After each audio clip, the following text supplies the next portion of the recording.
Hello viewers, ব্লিচের enemy জগতে আপনাদের সবাইকে স্বাগতম। আজকে আমি ব্লিচের এপিসোড নাম্বার 4 কে এক্সপ্লেন করতে যাচ্ছি।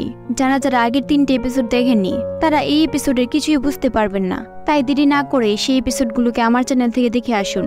তাহলে চলুন এই এপিসোড শুরু করি। এপিসোডের শুরুতে ইচিকোর বন্ধুদেরকে দেখানো হয় ওদের কাছে একটা পাখি ছিল।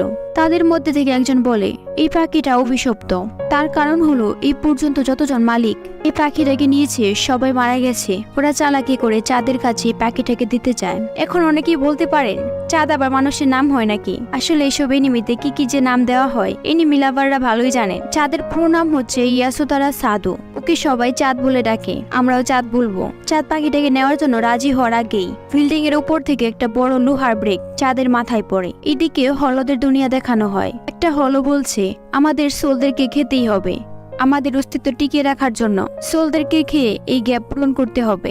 যদি একবার সোল রিপারের সোল খেতে পারি তাহলে আমরা এর প্রতি আরো লোভী হয়ে যাব। আবার চাঁদকে দেখানো হয় চাঁদ অনেক শক্তিশালী ছিল। ওই লোহার ব্রেকটা চাঁদের মাথায় পড়ার পর সেটা বাঁকা হয়ে যায়। তারপরও চাঁদের মাথা থেকে রক্ত বের হচ্ছিল। সাথের দুইজন চাঁদকে জিজ্ঞেস করে তুমি কি ঠিক আছো? চাঁদ অনেক শান্তভাবে বলে হ্যাঁ আমি ঠিক আছি। তখন পাখিটা বলে ওঠে আমাকে বাঁচানোর জন্য তোমাকে অনেক ধন্যবাদ। আমার নাম ইউজি শিবাতা, তোমার নাম কি? ওরা দুজন পাখির কথা বলা দেখে অনেক অবাক হয়ে যায়। তারপর চাঁদও তার নিজের নাম বলে। পরের দিনের সিন দেখি ইচিকো তার মাথায় হাত দিয়ে বলে আমার বিশ্বাসই হচ্ছে না আমার আঘাত একদিনে ভালো হয়ে গেছে। আগের এপিসোডে আমরা দেখেছিলাম ইচিকোর মাথা ফেটে গিয়েছিল। তারপর রুকি তার কিডো ইউজ করে ইচিকোকে হিল করে দিয়েছিল। আগের এপিসোড যারা দেখেননি তারা আই বাটনে ক্লিক করে আগের এপিসোড দেখে আসতে পারেন। রুকি বলে আমি আমার কিডো ক্লাসে সবার থেকে ভালো কিডো ইউজ করতে পারতাম। ইচিকো অবাক হয়ে বলে সোল রিপারের আবার স্কুলও আছে? রুকি বলে হ্যাঁ আছে। তারপর রুকি একটা ড্রিঙ্ক দেখিয়ে বলে এটাকে কিভাবে খায়। ইচিকো বলে এটাকে স্ট্র দিয়ে খায়। তখনই সেখানে ইচিকোর একটা বন্ধু চলে আসে, তার নাম হচ্ছে মিজিরো। মিজিরো বলে তোমরা আবার একসাথে, মনে হয় তোমরা ভালো বন্ধু হয়ে গেছো। ইচিকো বলে গাধা আমাদের দেখে কি বন্ধু মনে হচ্ছে? এদিকে রুকি বুঝতেই পারছিল না স্ট্র দিয়ে কিভাবে জুসটা শেখাবে। মিজিরো রুকির সাথে পরিচয় হয়। ইচিকো বলে মনে হচ্ছে তুমি ওর সাথে ফ্লার্ট করছো। মিজিরো বলে না না না এমন কিছুই না, আমি শুধু বড় মেয়েদেরকে পছন্দ করি। এদিকে রুকি স্ট্র দিয়ে কিভাবে জুসটা খাবে সেটা এসে বুঝতে পারছিল না। সেখানে ইচিকোর আরেকটা বন্ধু চলে আসে। সে রুকিকে দেখে বলে বিউটিফুল নিউ স্টুডেন্ট এখানে কেন? মিজিরো বলে ও ইচিকোর ফ্রেন্ড হয়ে গেছে। ইচিকোর বন্ধু অনেক খুশি হয়ে বলে গুড জব, ওকে আমাদের টিমে আনতে পেরেছো তুমি। তারপর সে রুকির সাথে পরিচিত হয় আর খুশিতে লাফালাফি শুরু করে দেয়। সে রুকিকে বলে যদি তোমার কখনো কোনো হেল্প লাগে তাহলে আগে আমাকে বলবে। তখনই সেখানে চাঁদ চলে আসে। চাঁদের শরীরের আঘাত দিকে সবাই জিজ্ঞেস করে কি হয়েছে। চাঁদ বলে মোটর বাইকের ছোটখাটো একটা অ্যাক্সিডেন্ট হয়েছে, বিল্ডিং এর উপর থেকে যে বড় একটা লোহার ব্রেক পড়েছে সেই ব্যাপারে সে কিছুই বলে না। ওরাও এই ব্যাপারটাকে এত সিরিয়াস ভাবে নেয় না। যখন সে ওই পাখিটাকে আনে তখন ইচিকো আর রুকির কাছে একটা অদ্ভুত ফিলিংস হয়। ওদের কাছে মনে হয় এই পাখিটার মধ্যে কোনো সমস্যা আছে। ইচিকো জিজ্ঞেস করে এই পাখিটা কোথা থেকে পেয়েছো? চাঁদ বলে গতকাল আমাকে একজন দিয়েছে। এই একটু কথা বলার জন্য চাঁদ একটু বেশি সময় নিয়েছিল। রুকি ইচিকোকে বলে চিন্তা করো না, পাখিটার মধ্যে ইভিল কিছু নেই, হতে পারে এটা একটা একা স্পিরিট। আমরা এই পাখিটাকে একা ছাড়তে পারি না। আজকে রাতে আমাদেরকে কোনসু পারফর্ম করতে হবে। ইচিকো বলে আজকে রাতে আমাকে না ঘুমিয়ে কাটাতে হবে।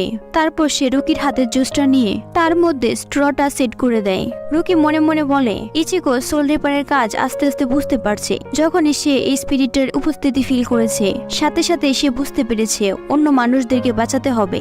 ইচিকো তখন বলে চাঁদের সাথে ওর কিভাবে প্রথম দেখা হয়েছিল। একদিন ইচিকো একটা ফাইটের মধ্যে জড়িয়ে যায়। ইচিকোকে অনেকগুলো স্টুডেন্ট মারছিল। তখনই সেখানে চাঁদ চলে আসে আর সে ইচিকোকে বাঁচানোর চেষ্টা করে, কিন্তু সে কিছুই করে না, শুধু মারই খেয়েছিল। চাঁদ অনেক বেশি শক্তিশালী হলেও যদি কেউ তাকে বিরক্ত করে তারপরও সে কোনো প্রতিবাদ করে না। রাতে ইচিকো তার বাবার ক্লিনিকে আসে। একটা অ্যাক্সিডেন্টের পেশেন্টের জন্য ইচিকোর বাবা আর তার বোনেরা অনেক বেশি ব্যস্ত ছিল। ইচিকো তার বাবাকে জিজ্ঞেস করে আমি কি কোনো সাহায্য করব? ওর বাবা ওকে না দেখার বান করে বলে এক কোনায় গিয়ে বসে থাকো। তখনই সেখানে চাঁদ চলে আসে। চাঁদের কিছু একটা হয়েছে। চাঁদকে দেখে ইচিকোর বাবা ইচিকোকে ডাকে সাহায্য করার জন্য। ইচিকো চাঁদকে দেখে অবাক হয়ে যায়। তার সাথে পাখিটাও ছিল। পাখিটাকে দেখে কারিনের কাছেও কিছু একটা ফিল হয়। আমরা দেখি চাঁদের পিঠে অনেক বড় একটা আঘাতের দাগ ছিল। ইচিকোর বাবা ব্যান্ডেজ করতে যায়। চাঁদ বলে কোনো সমস্যা নেই, আমি ঠিক আছি। তারপর সে চলে যেতে নেয়, কিন্তু চাঁদ সেখানে অজ্ঞান হয়ে পড়ে যায়। ইচিকো অনেক টেনশনে পড়ে যায়। সে রুকিকে বলে বলে এসব দেখে তোমার কি মনে হচ্ছে? রুকি বলে আমি এখানে থেকেও ফিল করতে পারছি পাখিটার মধ্যে ইভেল কিছু নেই। চাঁদের পিঠে যে দাগটা সেখান থেকে আমি হলদের স্মেল পাচ্ছি। এদিকে কারিন রাতে ঘুমাতে পারছিল না, তার কাছে অন্যরকম একটা ফিল হচ্ছিল। সে অসুস্থ হয়ে পড়ে। পরের দিন সকালে ইচিকো ইউজুর কাছে কারিনের কথা জিজ্ঞেস করলে ইউজু বলে কারিন একটু অসুস্থ। তখনই সেখানে ইচিকোর বাবা চলে এসে বলে চাঁদকে খুঁজে পাওয়া যাচ্ছে না, চাঁদ কোথায় যেন চলে গেছে। ইচিকো চাঁদকে খুঁজতে বের হয়। রুকিও ইচিকোর কাছে চলে আসে। রুকি বলে সোল সোসাইটি থেকে কোনো ইনফরমেশন নেই হলদের ব্যাপারে। তারপর সে বলে সোল সোসাইটি আর এই দুনিয়ার মধ্যে একটা ছোট জায়গায় হলরা লুকিয়ে থাকে। হলরা যদি এই দুনিয়াতে না আসে তাহলে আমরা ওদের লোকেশন জানতে পারি না। রুকি আবার ড্রয়িং করে ইচিকোকে সব বলছিল। ইচিকো বলে যা কিছু বললে তার থেকে তোমার ড্রয়িং সবচেয়ে বেশি খারাপ। হলরা চাঁদের উপর অ্যাটাক করার আগেই আমাদের ওর কাছে যেতে হবে। তখন ইচিকো কনসেন্ট্রেট করা শুরু করে। সে পাখির সোলটাকে খুঁজে বের করার চেষ্টা করছিল। তখনই চাঁদকে দেখানো হয়। চাঁদের সাথে পাখিটাও ছিল। পাখিটা বলে আমাকে ছেড়ে চলে যাও, আমি তোমার জন্য ব্যাড লাক, আমার জন্যই তোমার সাথে এই সব কিছু হচ্ছে। কিন্তু চাঁদ পাখিটাকে ছেড়ে যায় না। এইদিকে কারিনকে দেখানো হয়। কারিন অনেক বেশি অসুস্থ হয়ে পড়ছিল। সে বিছানা থেকে উঠে বলে আমাকে ইচিকোকে সবকিছু বলতেই হবে। আবার ইচিকোকে দেখানো হয়। ইচিকো তার পুরো এনার্জি দিয়ে কনসেন্ট্রেট করে পাখির সোলকে খুঁজে পেয়ে যায়। ঢুকে অবাক হয়ে বলে স্পিরিট ড্রিভন, এটা তো শুধু হাই র্যাঙ্কের সোল রিপাররাই করতে পারে, তারা ছাড়া আর কেউ দেখতেও পারে না। এত অল্প সময়ের মধ্যে ইচিকো এটা করলো কিভাবে? ইচিকো আর রুকি স্পিরিট ড্রিভনটা ফলো করে দৌড়াতে থাকে। এদিকে চাঁদ আর পাখিটা এক জায়গায় লুকিয়েছিল। তারা কথা বলছিল। তখনই তাদের উপর হামলা হয়। চাঁদ পাখিটাকে নিয়ে কোনো রকমে সেখান থেকে পালায়। ইচিকো আর রুকি চাঁদকে পেয়ে যায়, কিন্তু চাঁদ ওদেরকে রেখে অন্যদিকে দৌড়াতে শুরু করে। তখনই পিছন থেকে কারিন ইচিকোকে ডাক দেয়। কারিন অনেক অসুস্থ ছিল, তাই সে মাটিতে বসে পড়ে।